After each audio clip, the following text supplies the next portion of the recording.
मंडळी, हे दृश्य बघितल्यानंतर आपल्याही तळपायाची आग मस्तकात गेली असेल।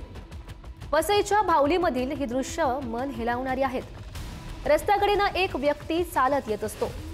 याच दरम्यान अचानक भरधाव वेगानं एक ट्रक येतो आणि त्याला जोरदार धडक देतो।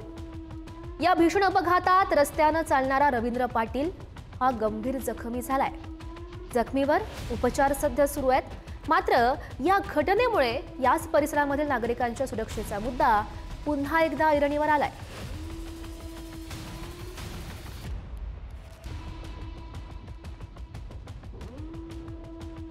चोरट्यांना संधी मिळाली की ते कुठेही हात की सफाई दाखवतात। मग ते तुमचं आमचं घर असो किंवा देवाचं मंदिर।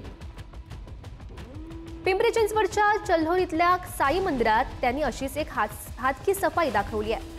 हात चलाखीनं मंदिरामधली दानपेटीच चक्क या दोघांनी पळवून नेली आहे। गुरुपौर्णिमेनिमित्तानं दर्शनासाठी आलेल्या भाविकांनी मोठ्या प्रमाणात खरं तर या पेटीमध्ये दान केलेलं होतं। ते सर्व घेऊन हे चोरटे पसार झालेत। लोणावळा परिसरामधल्या मंदिरामध्ये अशा चोरीच्या घटना घडत होत्या। आता पिंपरी चिंचवडकडे चोरट्यांनी आपला मोर्चा वळवलाय का, असा सवाल आता हा व्हिडिओ बघून उपस्थित होतोय।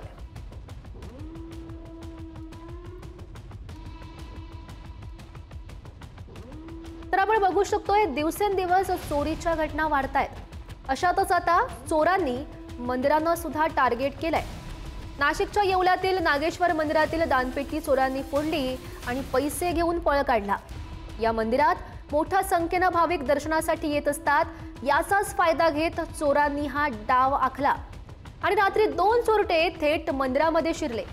भाविकांची रोजची गर्दी पाहून चोरांना काहीतरी मोठा माल हाती लागेल अशी आशा होती।